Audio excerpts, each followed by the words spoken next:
ini saya ditemani oleh Pak Urip di sini ya. Pak Urip yang menunjukkan jalan menuju ke lokasi. Lokasinya betul-betul luar biasa ini.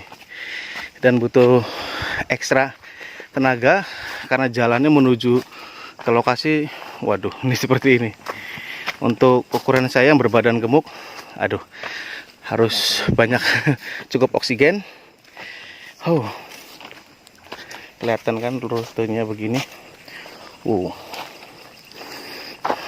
Ini ada di atas tebing lagi. Lokasi yang luar biasa ya, untuk di luar gua saya sudah seperti ini, dan saya masih bersama Pak Urip ya. Pak Urip di depan, Pak Urip ya. Silakan Pak Urip. Aduh, Pak Urip yang tahu lokasi ini. Luar biasa ini. Ini bambu-bambunya ya. Kita masuk kawasan sini sudah masuk pukul tengah malam nih, 12 pas pisan. 12 ya, tengah malam. Guanya di mana Pak Urip? Oh, itu. Iya, nih. Ini guanya. Wow. Dari zaman kakek saya ini sini. Sejarahnya gimana Pak Urip? Itu untuk gua ini nih. Dulu kan zaman penjajahan tuh untuk sembunyi orang yang ini. Oh, sembunyi dari era penjajahan ya, mungkin bersembunyi dari ya untuk urusan para pejuang-pejuang dulu ya. Iya. Oh, ini. Waduh. Tapi untuk ular ada nggak kira-kira Pak Urip? Ya, nggak ada sih. Nggak ada ya. Nggak Betul ada. nggak ada ya. Insya Allah nggak ada. Aduh. Nah, saya pasang tripod ya sebentar di sini kayaknya nih, untuk sedikit ngobrol mengenai sedikit sejarah mengenai Gua Jati Pranje namanya ya. Gua Jati Pranje hanya ada di Benda Kerep. Aduh, ada di sini, luar biasa. Oke, pasang sinilah. Kayaknya oke nih. Wih, suara apa itu Pak? Binatang mungkin ya? Binatang. Cuma binatang, tuh kaget saya. Kaget saya. Nah, ginilah kita coba pasang cahaya di sini nih. Dahulu kan banyak yang ini, nunggu-nunggu. Oh, gitu banyak ya Pak? Ya, iya. Masya Allah. Tapi gua ini untuk yang zaman sekarang masih ada nggak orang yang suka datang-datang sini atau gimana Pak? Ya ada aja. Oh, ada aja ya? Tujuan-tujuannya nggak ini sih. Saya juga nggak tahu sih ya. Macam-macam orang-orang tujuan sini ya. Hmm. Aduh, ini luar biasa nih tempatnya. Orang jauh apa. Itu tujuan-tujuannya kan masing-masing tujuan. Masing tujuannya Pak. Pak Urip di depan mungkin silakan Pak. Saya mau biar orang tahu dulu mengenai sejarah gua ini. Agak mundur lagi dikit Pak. Agak mundur lagi. Mundur lagi dikit, oke. Oke. Nah, saya saat ini berada di mulut pintu gua Jati Pranje bersama Pak Urip. Pak Urip yang kebetulan tahu kawasan sini, dan saya akan eksplor masuk ke dalam. Tapi dalamnya dalam banget ya? Alhamdulillah dalam. Dalam banget. Bangsa 50 lebih lah. Udah 50 lebih. Nggak tahu lah pokoknya. Tapi yakin nggak ada ular Pak? Nggak ada, insya Allah nggak ada. Karena ini sekalian saya uji nyali saya. Saya akan masuk sendiri dan Pak Urip akan di sini. Hanya bertemankan cahaya ini. Karena nama juga ekspedisi horor ya. Jadi kalau ditemani kurang sip lah. Saya udah bisa masuk Pak Urip ya. Insya Allah bisa. Nggak apa aman. Luar biasa. Oke, saksikan saya Caruban Misteri menelusuri kedalaman gua Jati Pranje. Luar biasa nih. Bapak kamu ke dalam bawa senter saya aja. Enggak, ini saya cukup, ini cahayanya kelihatan cukup Pak. Nanti Pak Urip di luar nggak ada cahaya. Biar saya di dalam udah cukup cahaya. Ya, aja Pak. Ya, doanya Pak. Iya. Kita izin ya Pak ya. Iya. Tuh mulut guanya udah kelihatan begini banget. Serem. Gua Jati Pranje. Aduh, baru nyebutnya udah merinding Aduh. Bismillahirrahmanirrahim. Tapi nggak ada ular bener ya Pak ya? Nggak ada. Nggak pernah dengar ada ular atau apa ya? Nggak ada. Aduh, kalau udah urusan ular saya jujur aja, saya takut. Ini yang bagian penasaran saya bukan apa-apa, karena banyak cerita, artinya tokoh-tokoh ataupun orang yang melakukan ritual-ritual di sini. Bismillahirrahmanirrahim. Assalamualaikum. Nah ini, oh, ini kayak ada asap sih ya. Ini guanya kayak begini banget. Ini stalaktitnya. Ini seperti berkamar-kamar gini ya. Oke, ini dulu. Penasaran ke yang bagian dalam dulu. Aduh, ini ada ternyata di Cirebon, masih kawasan Kota Madia Cirebon. Subhanallah. Begonya gini. Waduh. Saya masuk di sini demi Allah, ini tengah malam demi Allah nih. Waduh. Siapa tahu ada bongkahan emas. Wow. Saya coba masuk ke sini dulu. Waduh.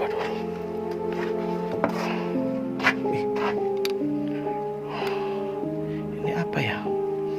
Merah-merah gini ya. Apa ya? Waduh. Bismillahirrahmanirrahim.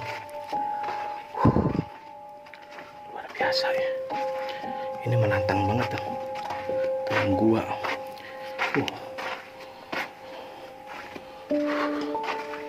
Tapi ada botol-botol mineral. Mungkin ada orang yang bawa sini atau orang yang apa nih, nggak tahu juga nih. Tapi nampaknya ada pasir-pasir ya. Orang ngambil pasir atau apa ya, nggak tahu juga nih. Oh, sampai sini. Sampai sini. Kita balik lagi. Oh ya, mungkin ada aktivitas lain mungkin ya, tapi nggak tahu juga nih. Tapi konon kata Pak Urip, tidak ada kegiatan apa-apa selain orang yang datang yang punya urusan ini itulah, nggak tahu juga lah. Tapi ini gini banget. Oh, ini merah-merah apa gitu ya, nggak ngerti juga nih. Ini hari ini saya betul-betul menantang di saat tengah malam saya memasuki gua ini gitu. Tapi ini asap apa gitu ya, seperti ada asapnya. Aduh, luar biasa ini. Ini pengalaman saya yang baru kali ini melakukan ekspedisi di sebuah gua ya. Jadi inget filmnya apa ya, favorit saya itu Rambo First Blood. Nah itu yang ceritanya bersembunyi dari kejaran polisi masuk ke dalam gua ya. Filmnya kan asik tuh, masuk dalam gua ceritanya tuh.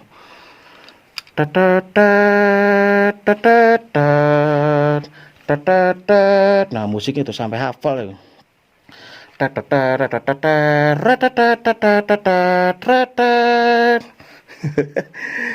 Biar enggak tegang.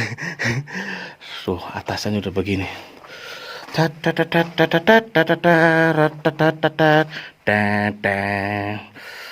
Waduh, bener kayak film Rambo.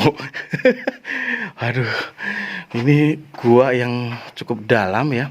Ini stalaktitnya begini aja, biasa gini ya. Dan ini saya masuki yang tadi apa, kawasan ruang pertama tuh ya. Dan di sini udah, loh, kok tercium bau dupa? Goblok! Aduh! Wong tak duduk. Wah, itu lagi diliput. Aduh. Bawa ada orang. Ada orang. Mungkin diliput lah. Ganggu pakai lagi kita kula. Aduh. Kita sengidung mayu. Aduh kaget. Iya. Aduh kaget. Goblok kaget. Panggil lakon. Ganggu kita namanya limang dina kian deh. Maksudnya pada ditutup nang 11 dini nama kaget. Aduh kaget. Apa kan ari wilayah kan anak kan gue apa belum nih RT RW. Iya beli sih dong, beli paham kita. Cuman baru jalan dulu kita kan. Koning oli petunjuk kon tapan ini nih. Tapi namun izin RT RW masih durung. Beli anggar tempat mangkanan kan maksudnya buat anak apa-apa. Sebagai warga kene ki. Pirang dina nih kene. Jadi pak 5 dina, jar pirang dina. 11 dina. Ari mangan apa ya? Ya beli mah ya puasa ngolah lakon ya. Sini di sini Dermayu. Dermayu Jati Pra itu kertas maya. Aduh. Aduh. Punten ya Kang Gobang ya, Kang Gobang punten. Itu kan bisa aja diliput. Aduh. Beli keliput iki cuman pas kebenaran bae mau kaget, tapi wis dipateni. Wis beli ngelak. Wis bisa pateni iki lah lampu bahaya. Jadi punten lamun yang ngeganggu ki. Aduh. Jadi gini bahasa anu ya. Bahasa kita ning Jawa beli pati anunya. Ari Kang Gobang ki emang lagi tapak lagi apa? Lagi lelakon oleh sang petunjuk guru kita Sendermayu kak. Oleh petunjuk kono lelakon ning Cirebon. Cirebonnya wilayah pinggiran kono. Aduh. Jadi kita langsung mene. Ya punten iki sebelum diliput ya. Sok pe ngobrol. Apa ya?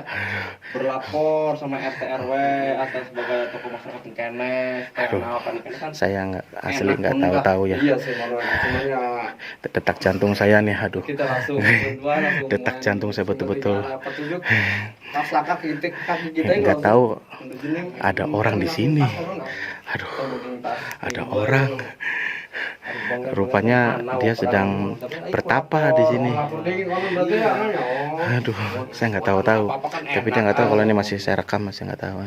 Punten ya Kang Gobang, lamun isun ke ananing kene ya dudu apa-apa asli. Kaget Ya saya aja nih izin sama Pak Urip, artinya nggak gimana-gimana kan gitu. Mau masuk kawasan, pamit izin bahwa ada gua di sini, saya mau melakukan ekspedisi gitu kan. Ya sampai akhirnya saya nggak tahu ada orang di sini. Ya punten, kenalan dulu lah. Oh iya. Nama saya Niko. Punten kalau maaf kalau saya ngeganggu, mohon maaf banget gitu kan. Nah, Pak Urip ini gimana gitu? Ya, enak sih enak buat RT RW lah. Jadi primer bakal langsung pengenan gue enak. Ya, jadi kalau kita lelakon nembek 5 dina. Jadi ya. Aduh. Priben kayaknya. Kita ya KTP misalnya KTP seorang beli gawa bener-bener kula lewat sengipen kamu konon. Jadi anak sengipen kita Gobang siraku kudu lelakon ning gua pas daerah Cirebon konon bae. Jadi kita langsung di kana langsung main aja wis laku bae wis lah. Wong lelakon kan konon. Aduh, ini betul-betul luar biasa ya. Artinya enggak bisa gimana. Ya wis kok isun bae ya. Are akan kan lagi lakonnya ning kok isun bang laporan. Ya wis. Ya pembangun anak wong mene maning ya wis izin kula. Iya. Tapi detak jantung saya masih deg-degan, si kaget. Kang ya wis. Lah laporan ning kita kok isun lapor ning RT RW. Berarti bakal wis langsung pengenan, berarti kita tutup nang mbe maning ya. 11 dina kon kan nembek 5 dina kok. Iya. Berarti ditutup nang 11 dina kon. Ya wis kok isun nyerupai menek maksud konon. Ya mungkin bokat anak apa-apa, Pak Urip kan mene jadi kan weruh. Aduh, kita kaget. Pak Urip masih kaget, Urip. Saya juga kaget kok. Betul. Biasanya kan kalau di sini kan ada laporan gitu. Ya orang bertapa kan menurut petunjuk aja sih emangnya. Iya, jadi menurut petunjuk dari goib tuh bilang ke kita kumonon. Jadi Gobang. Sira kudu lelakon ning gua Cirebon. Ya termasuk ke Cirebon ujung. Ning kono anak cici gua lumayan lah gua keramat kono. Sampai kudu lelakon ning kono aja. Pasti. Ya monggo sih. Ngomong ya kita langsung ningkaran rumah sandal main habis lah. Jadi bener-bener semangat koron lah pengen lakon jadi langsung bae. Iku kelambi apa beli gawatan? Beli wis bener-bener mengkene wis sengkana ningkaran meneh ku langsung bae wis. Melaku tak apa sing kana kok. Hah? Melaku sing kana. Melaku ah. Ya mengkene wis lah. Bener-bener wis pengen niat koron lah. Buat pengenangan sing gawe panganan meneh. Beli lagi puasa. Puasa nembek 5 dina. Kita pengen ditutup nang ning 11 dina ku. Ya wis anggur sini. Tenang. Punten kita anu maning ya. Aduh, kita lanjut ngeliput delat ya. Sok monggo. Jadi teman-teman Cirebon Misteri ya Saya sungguh terkagetkan dengan situasi di Gua Jati Pranje ya. Jadi nggak tahu-tahu ternyata ada orang yang sedang melakukan tapa brata ya. Tadi kalau saya translate ya arti obrolan tadi itu bahasa asli Cirebon ya, Jawa Cirebon. Jadi dia katanya sudah 5 hari berada di sini dan akan melanjutkan puasanya hingga 11 hari katanya begitu. Dan dalam kondisi sedang berpuasa dan datang dari Indramayu menuju lokasi ini dia berjalan kaki. Ya mohon maaf ini kelihatannya orang yang ya pola pikirnya dia seperti itu ya. Artinya dia mengikuti arah petunjuk goib gurunya lah katanya yang disarankan untuk datang ke gua ini. Jadi itu dia masih terjadi perdebatan dengan Pak Urip ya. Aduh, saya betul-betul kaget, luar biasa. Biar itu Pak Urip yang uruskan lah perbincangan mereka berdua.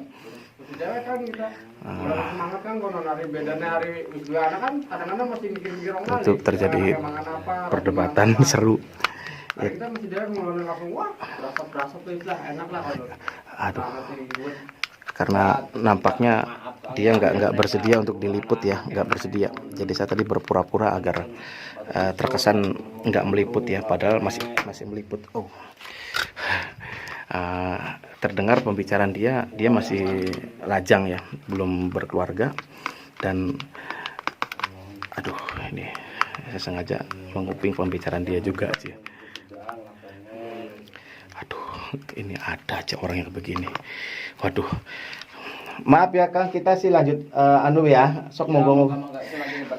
Iya ya, selagi Pak Urip berbicara dengan Kang Gobang ya, Kang Gobang itu dari Indramayu. Itulah sisi Jawa ya, terutama di Cirebon ya. Masih ada juga orang-orang yang di tahun 2020 masih ada orang-orang yang melakukan ritual tapak ya. Dan dia sudah 5 hari di sini berpuasa dan harus sampai 11 hari. Aduh, jujur tadi saya masuk sini deg-degan ya, detak jantung saya pun gimana gitu. Lah nggak taunya ada orang, Masya Allah, kaget, goblok kaget. Ada bayang. Ini kan saya tuh nggak nyangka, dan ternyata bukti kalau di tempat ini masih ada orang yang melakukan tapak. Aduh, luar biasa. Ya, masih terjadi perdebatan.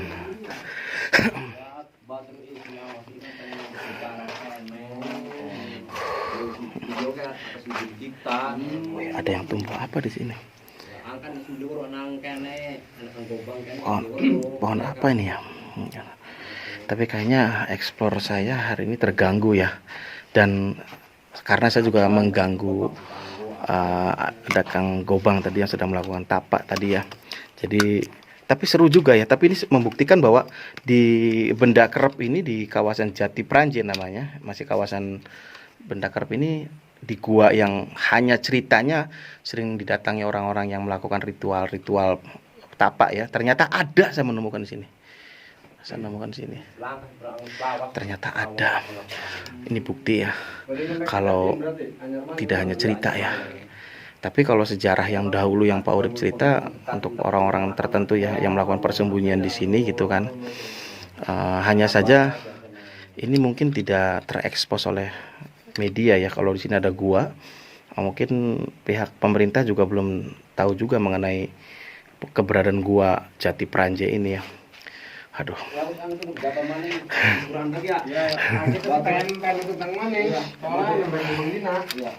Saya matiin dulu lampunya biar kata lo dia curiga ya. Biar nggak curiga. Punten Pangapura ya, Kang Gobang ya. Punten. Bokat ngeganggu, tapi bokat gelem iki sih hanya obrol-obrol bokat. Apa ya kita beli gelem ngeganggu lah. Soalnya Kang Gobang katanya wis tanggung lelakon yang kayaknya lamun bokat apa-apa. Soalnya mek 5 dina. Soal lamun lelakon kan kudu sih 11 dina mek tutupun. Soalnya Sampai di Mang Dina. Jadi di Punang Sulas Dina. Pak Urip, biar ini lanjut lagi ya. Kita keluar lagi aja kalau gitu ya. Ya. Jadi biar Keluar lagi. nanti ya oke. Oke. Mangga. Wah, ini bukti ya tuh. Dia masuki di sini. Sudah terbiasa rupanya dia. Udah kan, jangan senter aja. Enggak, Ya, nanti lagi apa? Ya unik. Ini Enggak ada laporannya jadi kaget saya juga. Pak Urip aja nggak tahu. Ada orang datang sini nggak tahu ya. Aduh. Ini explore saya yang awal menegangkan, masuki gua, akhirnya betul-betul menegangkan di mana ketemu orang. Nggak nyangka. Astagfirullahaladzim. Aduh, tapi nggak apa-apa lah. Kalau gitu kita hanya ngobrol di luar sana, kita bicara lain lah ataupun gimana ya. Karena ini sebetulnya tempat yang sangat menantang, lalu betul-betul bikin saya penasaran banget, dimana adrenalin rasa mengendalikan rasa takut itu betul-betul terjadi, dan kagetnya tadi setelah ketemu orang. Aduh.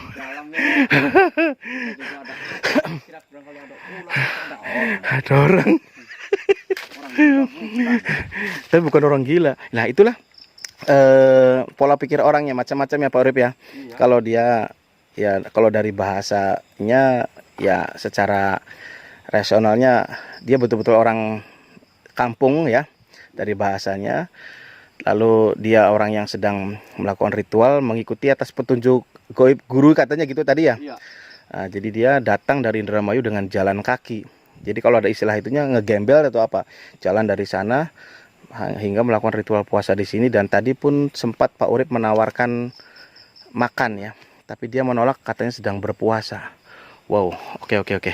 Nanti kita sambung ke pembicaraan lain lah bersama Pak Urip. Tapi ini betul-betul wow.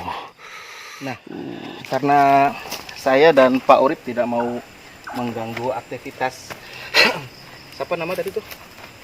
Gobang ya? Gobang itu berasal dari Indramayu yang datang ke lokasi ini untuk tujuan bertapa ya. Mungkin tentang keilmuan ya Pak Urip ya? Iya. Karena menurut informasi yang awal-awal kita bicara dengan Pak Urip itu, gua tersebut biasa didatangi oleh orang-orang yang pelaku spiritual ya, supranatural yang berkaitan dengan ilmu kanuragan. Dan nampaknya Kang Gobang tadi ya sedang mendalami ilmu kanuragan ya, mungkin semacam itu ya. Karena datang dari Indramayu saja berjalan kaki menuju lokasi ini hanya tidak ada izin ya. Dan izin suka pakai baju kayak orang gila itu. Tapi itu orang betul, enggak orang gila itu. Iya. Orang waras itu. Iya. Nah, kita mau tahu nih Pak mengenai sejarah lain ya. Dulu kalau sejarah yang kuat tentang gua Jati Praja tersebut, selain orang tujuan datang untuk itu hanya datang saja atau gimana ya? Agak keras suaranya. Ya itu mah kadang-kadang ada yang lapor, ada yang enggak gitu. Tapi yang sudah banyak orang yang laku bertapa gitu ya. Iya. Apa? Ya ada yang dapat batu apa. Oh, itu yang tujuan ya mungkin yang penarikan benda ya mungkin ya. Ya, memang saya lakukan penelusuran di Gua Jati Praja itu memang auranya bercampur-campur, macam-macam hal lah. Bisa jadi sebuah ada tersimpan benda pusaka lah atau apa ya. Makanya banyak yang datang begitu ya. Tapi kalau misalnya orang datang, dia melakukan ritual, lalu dia dapat keris kah, batu kah, itu gimana? Atau mereka bawa haknya dia atau diserahkan ke sini atau gimana Pak? Itu haknya dia langsung bawa sama dia gitu. Masing-masing aja gitu ya. Masing-masing aja. Inilah satu bukti walaupun di tahun 2020 masih ada pelaku-pelaku spiritual ya yang melakukan ritual tapa brata. Karena yang melakukan tapa ini kan umumnya orang-orang dulu ya. Ya tapi zaman sekarang ya, dikala sedang pandemi Covid ini macam-macam hal permasalahan hidup manusia dari segala macam aspek ya, secara ekonomi pun sedang tidak baik, tetapi kita masih menemukan sosok orang seperti itu dan tanpa disengaja, tanpa kita ketahui sebelumnya saat memasuki gua tersebut. Dan ini menjadi sebuah pengalaman ekspedisi Caruban Misteri yang sangat menarik ya. Dan saya sekarang berada di sekitar 100 meter dari mulut gua Jati Pranje, karena saya mau banyak sedikit bertanya lagi kepada Pak Urip mengenai kawasan sini ya. Kita nggak mau mengganggu Kang Gobang yang sedang melanjutkan ritualnya yang sudah sampai 5 hari dan akan dilanjutkan hingga 11 hari ya Pak Urip ya. Hanya saja nanti Pak Urip yang esok hari mengatur lapor ke RT RW ya bahwa ada yang melakukan tapak tadi ya. Pak Urip bilang di orang waras atau nggak waras ya. Iya. Nah, Pak Urip, ini yang saya bikin penasaran juga nih. Konon kan banyak kisah-kisah di mana suara kuntilanak ataupun perwujudan kuntilanak, konon warga sini sudah terbiasa, betul ya Pak ya? Iya, sudah. Dia udah nggak takut lagi gitu. Nah, udah terbiasa. Nah, jadi kalau bicara takut, memang ketakutan ada di dalam diri kita sendiri ya. Tapi kalau tadi saya dalam gua takut bener, kaget. Tiba-tiba ada orang muncul kan, nggak pakai baju, aduh, menara pojok gondrong. Masya Allah, kaget luar biasa. Kaget di luar Pak. Dapat teriak-teriak apa itu. Itulah sisi lain dari benda kerep ya. Kita bukan bicara masalah horornya saja, tetapi mengenai sejarah benda kerep sangat luar biasa. Dimana bisa dikatakan pancar ataupun pusernya di Cirebon adalah benda kerep. Karena penjajahan zaman dulu tidak berani masuk ke desa ini. Dan konon orang yang dicari, misalkan target dari para kompeni Belanda itu mencari Pak Urip gitu kan, sebagai musuhnya Belanda nih dicari. Jika bersembunyi di desa Benda Kerep, itu para penjajah tidak bisa menemukan. Bahkan sebelum masuk ke kawasan Benda Kerep, itu selalu tersasar. Jadi tidak pernah menemukan benda kerep seperti itu Pak ya. Iya. Jadi ya hilang dari pandangan mereka selalu. Kalau orang Cirebon bilang oyot mingmang. Iya. Oyot mingmang ini bahasanya satu titik yang dia tuju, tiba-tiba ya dia tersasar, dia justru ke kawasan lain, mana lain gitu kan. Nah, jadi mungkin bisa jadi gua tersebut tempat persembunyian kah? Tapi tidak hanya itu ya. Iya. Asal masuk kawasan sini aja, Belanda tidak bisa menemukan yang dicari. Nah, akhirnya banyak tokoh-tokoh seperti ulama, kiai, dan juga tokoh-tokoh besar lainnya itu berkumpul di sini. Sampai akhirnya pondok-pondok pesantren mulai berdiri di sini.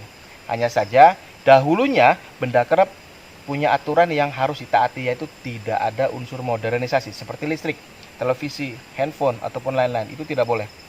Dan aktivitas masyarakat sini mayoritas macam-macam hal ya. Ada yang bikin bata, ada yang bertani, berkebun. Ya. Mereka hidup dengan luar biasa kehidupan normal ya. Dan banyak tempat lagi yang masih bisa Caruban Misteri akan ini ya, eksplor lagi. Dan karena sudah makin ke sini, modernisasi sudah mulai masuk untuk listrik, untuk lain-lain sudah masuk, dan televisi pun sudah ada beberapa masyarakat kampung sudah ada yang memiliki ya. Artinya untuk informasi luar ya, berita-berita luar, masyarakat sini sudah makin mengetahui. Dan sisi budaya yang terdapat di sini sangat luar biasa. Dan insya Allah ada satu musola dan satu tempat pondok yang akan dibangun oleh timnya Pak Urip ya. Insya Allah musola itu akan bermanfaat untuk aktivitas masyarakat di sini, untuk aktivitas ibadah, mengaji. Karena di sini sudah ada aktivitas mengaji yang rutin ya. Dan gurunya itu masih muda, namanya siapa? Pak Imam ya, masih muda, usia sekitar 22, sangat muda sekali. Dia seorang tahfiz Quran, dia penghafal Quran, ilmunya luar biasa.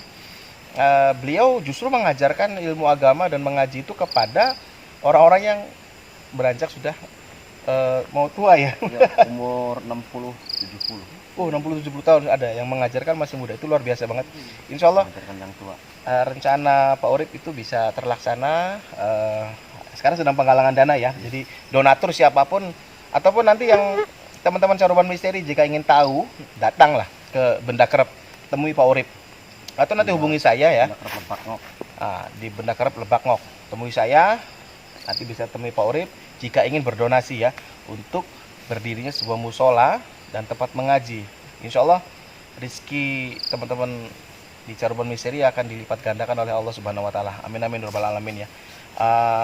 Dan juga ada beberapa kawasan yang memang masih butuh pencahayaan. Seperti ini bisa dikatakan jalan kampung atau gimana ya? Iya, kampung. Hanya ini tidak ada pencahayaan sama sekali ya. Nah, satu hal lagi nih Pak Urip yang sempat saya teringat dengan ucapan Pak Urip. Di gua tersebut Pak Urip pernah mendapatkan satu bongkahan batu katilayu ya. Iya. Kayu yang sudah menjadi fosil. Fosil itu sudah menjadi batu dan sudah sangat keras ya. Iya. Kurang lebih segini yang saya lihat tadi di rumahnya Pak Urip. 60. Hah? Panjang 60, lebar 30. Itu sangat besar sekali. Dan itu fosil yang sudah ratusan tahun dan didapatnya di gua Jati Pranje. Iya. Kalau bagi orang-orang yang tahu mengenai apa itu kayu katilayu, wow luar biasa. Karena getahnya saja konon punya unsur magis yang diyakini ada unsur asihan lah atau apa. Bahkan ada juga kapal-kapal ikan gitu di ujung kapal itu dilubangi lalu dimasukkan getah katilayu yang katanya akan mempermudah mendapatkan ikan banyak gitu. Nah, sampai akhirnya banyak orang yang melakukan yang hobi mancing ataupun lomba mancing itu pakai getah katilayu ya. Iya. Jadi biar wah dapat ikan terus. Nah, tapi ini kayunya yang sudah jadi fosil.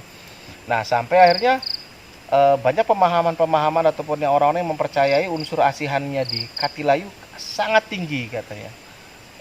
Itu bagi yang meyakini ya. Dan soal lain-lainnya walau alam ya. Tetapi ya kita tidak bisa melepaskan ataupun atau apa ya tahayul atau apa, tapi ya dunia kita seperti ini, kita berdampingan dengan hal yang sifatnya goib ataupun sifat tadi karomah. Mungkin kalaupun ada sesuatu hal di dalam batu katilayu tersebut ya mungkin itu sisi karomah yang dimiliki oleh ataupun yang terdapat dari kayu katilayu tersebut. Selebihnya lagi insya Allah Caruban Misteri akan meliput kawasan lain yang masih kawasan di Jati Pranje ataupun di benda kerep lainnya yang saya rasa masih banyak yang bisa diangkat ya. Karena tidak hanya sisi mengenai horor, tapi yang pastinya untuk sisi keagamaan, sejarahnya ya, di mana syiar Islam bermula di Cirebon, lalu unsur-unsur budaya lainnya ada semua di benda kerep dan masih kawasan Kota Madia dan tidak jauh dari kota Cirebon, tetapi terdapat sebuah kawasan yang sebetulnya tidak bisa disebut desa ya, hanya disebut benda kerep. Benda adalah benda kerep itu nama sebuah sebutan ya. Benda dari nama pohon. Pohon benda namanya. Kerep. Kerep artinya banyak. Kalau kerep jadi benda kerep, jadi pohon yang banyak. Karena asal usul nama benda kerep adalah Cimeweh. Ikuti penelusuran Caruban Misteri berikutnya bersama saya dan mungkin akan selalu bersama Pak Urip selama masih kawasan benda kerep. Dan kita akan dapatkan lagi tempat-tempat yang lebih menarik dan lebih menantang. Assalamualaikum warahmatullahi wabarakatuh. Waalaikumsalam. Salam Caruban Misteri.